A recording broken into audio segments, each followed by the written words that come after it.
Hello' everyone, আজি যাব ওলাইছোঁ আমাৰ গাঁৱৰ ঘৰলৈ। পাহৰিয়ে গৈছিলোঁ, আজি নহয় দেই। এই ভিডিঅ'টো হৈছে কেইদিনমান আগৰে। ভণ্টি এজনীয়ে ৰিং চেৰিমনি আছিলে, মানে মোৰ হাজবেণ্ডৰ ভণ্টি হয়, খুৰাৰ ছোৱালী। আৰু আমি অহালৈকে যে ৰিং চেৰিমনিৰ নীতি নিয়মসমূহ শেষেই হৈ গ'ল। আৰু এয়া হৈছে দৰা ঘৰৰ মানুহখিনি। আৰু আমিও বাহিৰতে বহি এনেদৰে কিছু সময় কথা পাতিলোঁ, যিহেতু বহুত দিনৰ মূৰত ঘৰৰ মানুহখিনি লগ পাওঁ। সবাই মিলি এনেদৰে কথা বতৰা কিছু সময় পাতি তাৰপিছত আহিলোঁ আমাৰ বাৰীখনলৈ। আৰু এয়া হৈছে দেউতা, আৰু এয়া হৈছে বাঁহ বাৰীখন আমাৰ। আৰু আমাৰো কেইটামান কঁঠাল লাগিছে।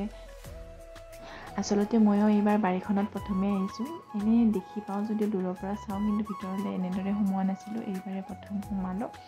আৰু যিহেতু দেউতাই ইয়াত অকণমান খেতি বাতিও কৰে, সেয়ে গছ গছনিবোৰক পানী দিবলৈ এটা দমকলো দিছে।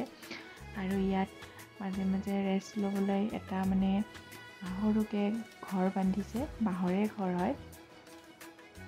এনেই বেৰ দি থৈ দিছে, যাতে অকণমান কাম কৰি মাজতে অকণমান জিৰণি ল'ব পাৰে ছাঁৰ বাবে।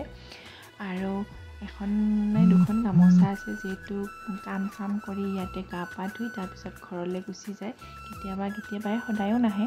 আৰু এয়া হৈছে বাৰীৰে কঁঠাল এটা মই লৈ ল'লোঁ ঘৰত চব্জি বনাবলৈ। কেইদিনমান আগত যে মই কঁঠালৰ ৰেচিপি এটা শ্বেয়াৰ কৰিছিলোঁ, আচলতে সেইটো এইটো কঁঠালেই আছিলে। আৰু ইয়াত দেখিছেনে আমাৰ ৰঙালাও হ'বলৈ ধৰিছে। আৰু যিহেতু জেগাখনো ভাঙি গৈছে, সেইখনো দেউতাই নতুনকৈ দিব। আজিকালি যিহেতু দেউতাৰ বেছি গাঁৱলৈ অহা নহয়, যিহেতু আমাকো মাজে মাজে চাই দিব লাগে, সেইবাবে গাঁৱৰ ঘৰলৈ অহাটো অকণমান কমি গৈছে। যি কি নহওক, আজিৰ ভিডিঅ'টি ইমানতে শেষ কৰিলোঁ। পুনৰ লগ পাম নতুন এটি ভিডিঅ'ৰ সৈতে। তেন্তে আজিলৈ আহোঁ, বাই বাই।